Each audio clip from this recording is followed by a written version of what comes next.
How's wedding planning? Is it fun? So you asked. Jeff, Lauren, right here together. Jeff, Mr. Bezos.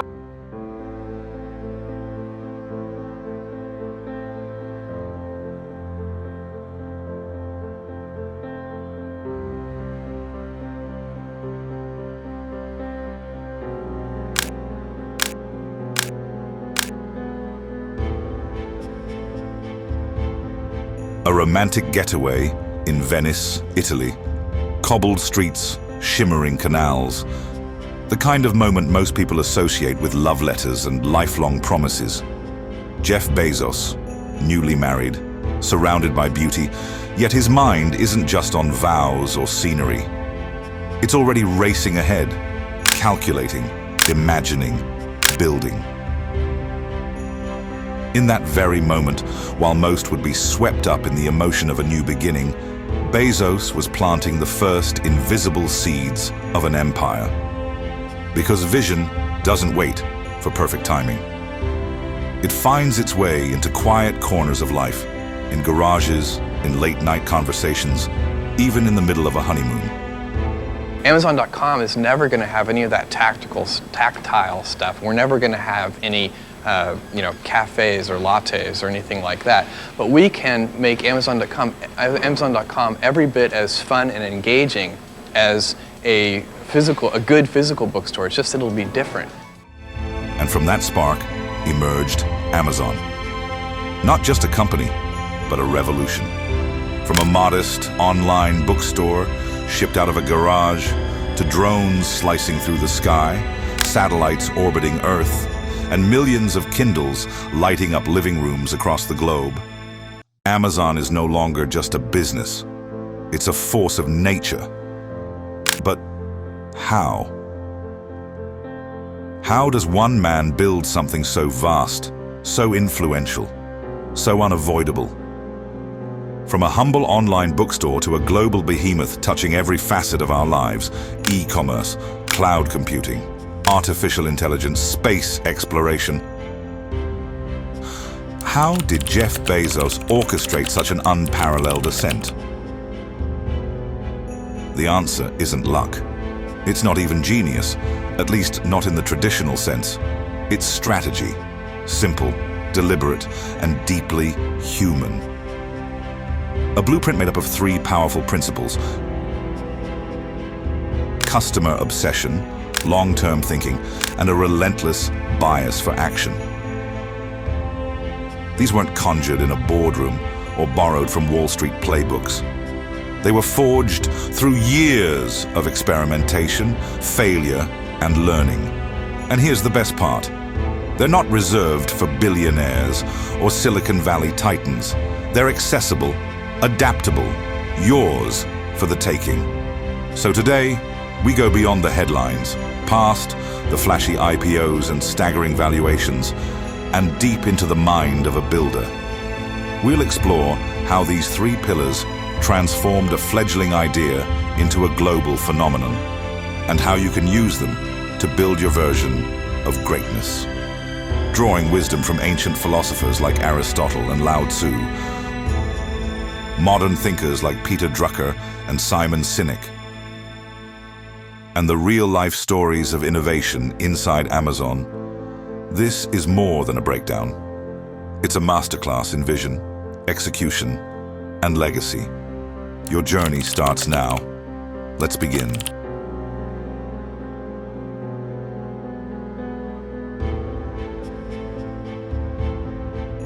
At the heart of Amazon's meteoric rise lies a singular guiding principle, an almost fanatical devotion to the customer.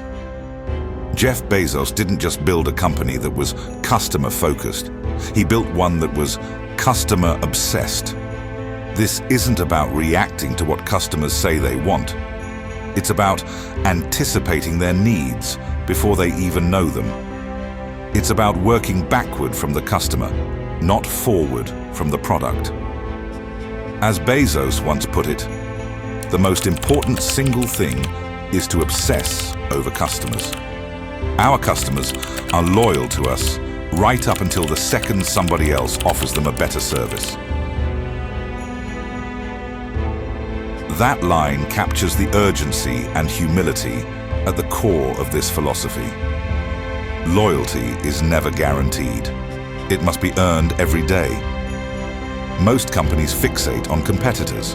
They track rivals' moves, match features, and react to market trends. Amazon flips that script. While others look sideways, Amazon looks outward, straight into the eyes of its customers. This shift in mindset transforms innovation from reactive to proactive. Bezos famously embodied this idea by placing an empty chair in meetings. That chair wasn't for an absent executive. It represented the customer. A silent but ever-present reminder that decisions should always center around the person using the product or service. Customer obsession isn't just a feel-good mantra. It's a business strategy with measurable results. According to a Harvard Business Review study, increasing customer retention rates by just 5% can boost profits by 25% to 95%. Loyal customers don't just return. They refer friends, leave reviews, and give feedback that fuels continuous improvement. When you're deeply attuned to customer pain points, you stop chasing incremental improvements and start solving real problems. Amazon's invention of one-click ordering, free shipping with Prime, and even Amazon Web Services, AWS, all stemmed from identifying unmet customer needs. And during tough times, businesses rooted in customer relationships hold up better. During the 2008 financial crisis, companies that prioritized customer experience grew revenue 2 to 3 times faster than their peers, according to Forrester Research. Amazon's early days were marked by a relentless focus on the customer experience. Brad Stone's book, The Everything Store, reveals how Bezos personally read customer emails and expected employees to do the same. Every feature, from customer reviews to personalized recommendations, was born from listening closely to what users wanted.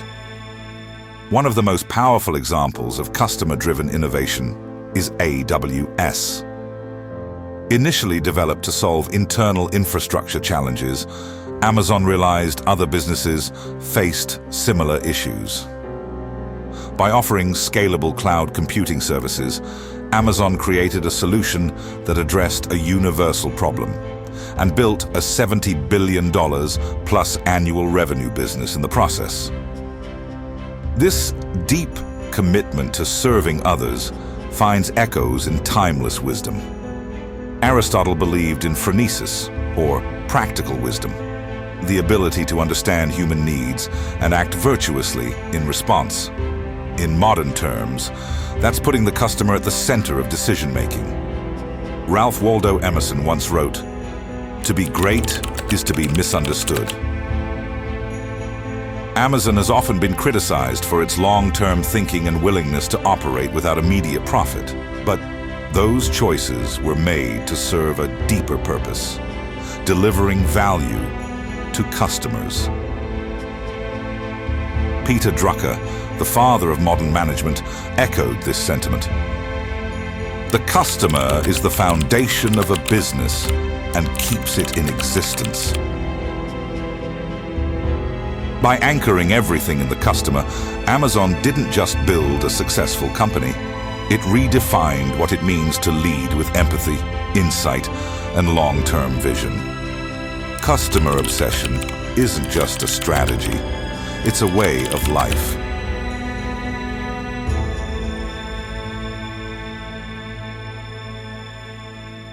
At Amazon, one of the most radical decisions Jeff Bezos made wasn't about what to sell. It was about how to think. While most companies are shackled by quarterly earnings calls and Wall Street's relentless demand for short-term results, Amazon chose a different path: radical long-term thinking. Bezos built his company not for the next quarter, but for the next decade and beyond. He once said, "All of our businesses are built on the idea of long-term value for shareholders." That might sound obvious today. But in the 1990s, when investors were focused on immediate returns, this mindset was nothing short of revolutionary. The pressure to deliver quarterly profits often forces companies into short-sighted decisions, cutting R&D budgets, delaying infrastructure investments, or abandoning ambitious projects that don't promise quick wins. Amazon went the other way. It consistently reinvested profits back into the business, betting on future dominance rather than present-day margins. In the early years, from 1997 to 2001, Amazon reported minimal profits and sometimes outright losses while pouring money into warehouses, technology, and customer experience. Many analysts doubted the strategy, but Bezos stayed the course, knowing that the foundation they were building would one day become unshakable. Bezos famously embraced a philosophy he called, "It's always day one." This mantra wasn't just motivational, it was strategic. It meant staying hungry, staying nimble, and never becoming complacent, even as Amazon grew into a global giant. Day two, he warned, is where companies stagnate, lose focus, and eventually decline. By keeping the spirit of day one alive, Amazon maintained the urgency and innovation of a startup while scaling like a Fortune 500 company. This long-term orientation created massive strategic advantages. For example, Amazon Web Services, AWS, didn't materialize overnight. It was born out of internal infrastructure needs and then offered to customers, a move that required patience, investment, and belief in a future cloud computing market that many weren't yet seeing.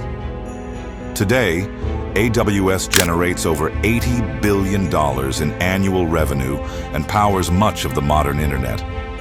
Competitors struggled to match Amazon's lead because they couldn't replicate the years of groundwork laid without an eye on immediate profit. There's a reason why long-term thinking compounds like interest. A study by McKinsey found that companies that prioritized long-term growth over short-term gains outperformed their peers by nearly 40% over a 15-year period.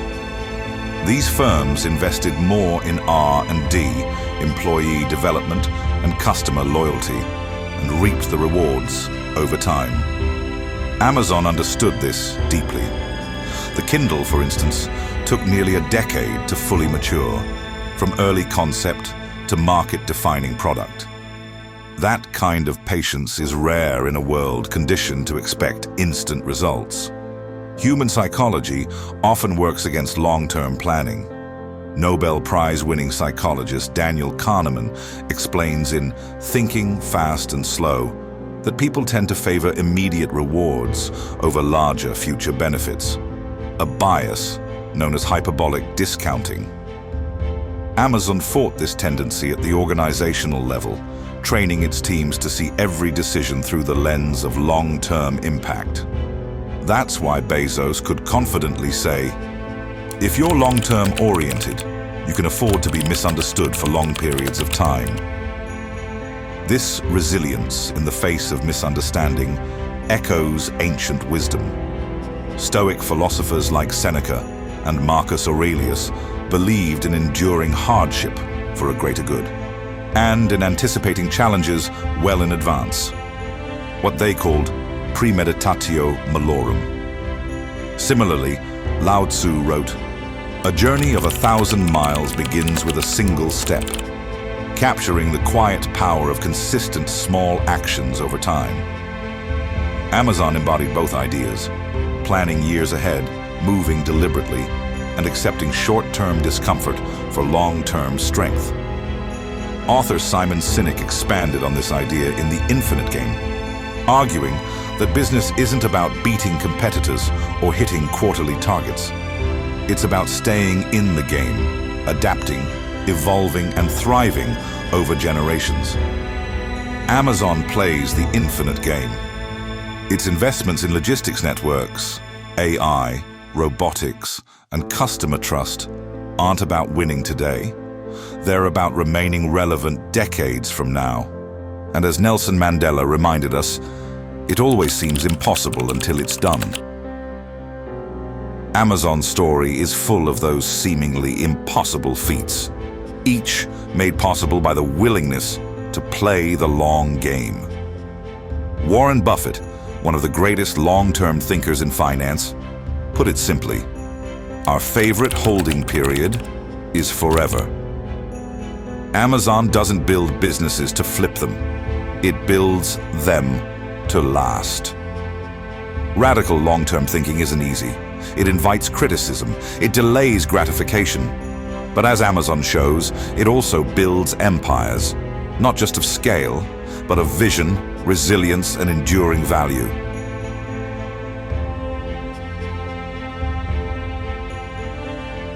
At Amazon, innovation doesn't come from long meetings or perfectly polished plans. It comes from doing, fast, often, and with a willingness to fail forward. Jeff Bezos built a culture where action beats overthinking, and speed is not just valued, it's essential. Speed matters in business, he once said. More than being brilliant, you need to be fast. This isn't about rushing blindly, it's about learning by doing, iterating quickly, and turning ideas into experiments before they get buried under layers of bureaucracy. One of the most powerful expressions of this mindset is Amazon's famous two-pizza team rule. If a team can't be fed with 2 pizzas, it's too big. Small, autonomous teams move faster, make decisions quicker, and stay deeply connected to their work. They're empowered to try things, learn, and adapt without waiting for approval from 10 different departments. This structure removes friction and fuels what Bezos called the iterate and innovate engine, a system where progress is made through constant motion, not perfect planning. Failure in this world isn't a dead end, it's a stepping stone. Amazon has launched products that flopped, like the Fire Phone and Amazon Destinations. But instead of hiding these missteps, the company studies them, extracts lessons, and uses those insights to fuel future successes. The Echo and Alexa, now household names, were born out of this same spirit of experimentation. Amazon understood this early on. The more experiments you run, the more data you gather, the better your chances of hitting something truly valuable. And as Bezos once noted, if you double the number of experiments you do per year, you're going to double your inventiveness. The roots of this approach go deeper than business strategy. They tap into how we learn and grow as humans. Philosopher John Dewey, a founder of pragmatism, believed that knowledge comes not from theory, but from experience and action. Truth is what works, he said. That's exactly what Amazon practices. Instead of debating endlessly in meetings, teams test ideas in the real world. Karl Popper, another influential thinker, emphasized falsifiability, the idea that you should form hypotheses, test them, and discard them when they fail. Amazon lives by that principle every day. There's poetry in this kind of resilience too. Samuel Beckett once wrote, "Ever tried, ever failed, no matter. Try again, fail better." That's the heart of iteration. Not just failing, but failing forward. Thomas Edison, who famously went through thousands of prototypes before inventing the light bulb, echoed the same sentiment. "I have not failed. I've just found 10,000 ways that won't work." And while critics will always point fingers, Theodore Roosevelt reminded us that true credit goes not to those who judge from the sidelines, but to those who actually step into the arena. "It is not the critic who counts," he said. "The credit belongs to the man who is actually in the arena, who at the best knows in the end the triumph of high achievement, and who at the worst, if he fails, at least fails while daring greatly." Dwight D. Eisenhower, a master of strategic planning, once said, plans are useless, but planning is indispensable.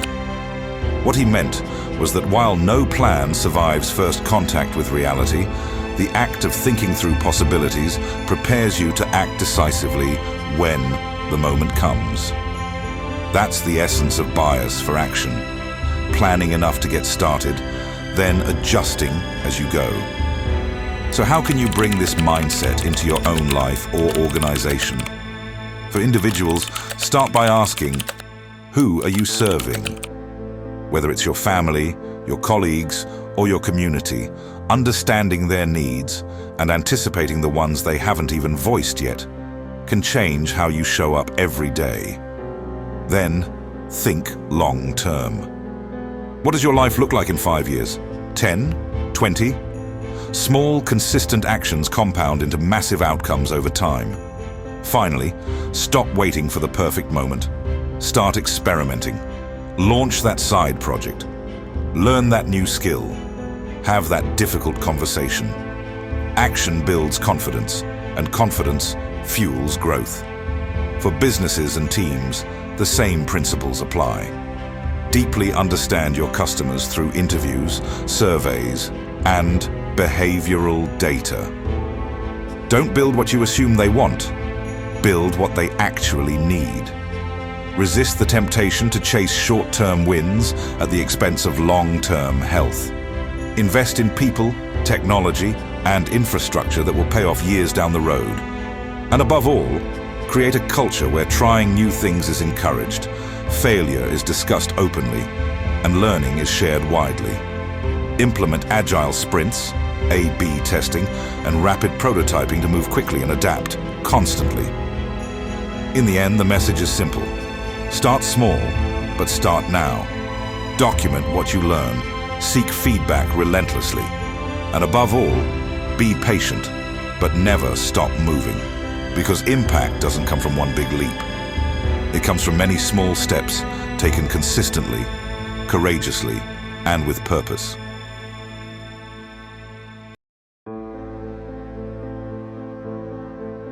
Jeff Bezos didn't just build a company, he built a philosophy. Amazon's rise wasn't fueled by luck or timing alone, but by three powerful principles: an unrelenting focus on the customer, a willingness to play the long game, and a bias for action that turned ideas into impact. These aren't just corporate strategies. They're timeless mindsets that apply to anyone who wants to create lasting value in their work and life. In a world obsessed with quick wins and viral success, Amazon chose patience over impatience, learning over perfection, and service over self-interest. And the results speak for themselves. From $240 billion in annual revenue in 2019 to over $500 billion just a few years later, Amazon proved that principled thinking scales. The future belongs to those who are willing to think bigger, act faster, and care deeper. As Elon Musk once said, when something is important enough, you do it even if the odds are not in your favor. That's the spirit of Amazon. That's the spirit we can all embrace. So ask yourself, how will you serve others more deeply? What long-term vision are you willing to fight for, even if it means being misunderstood today? And what small action can you take right now to start moving forward? Because as Nelson Mandela reminded us, it always seems impossible until it's done. Your turn starts now.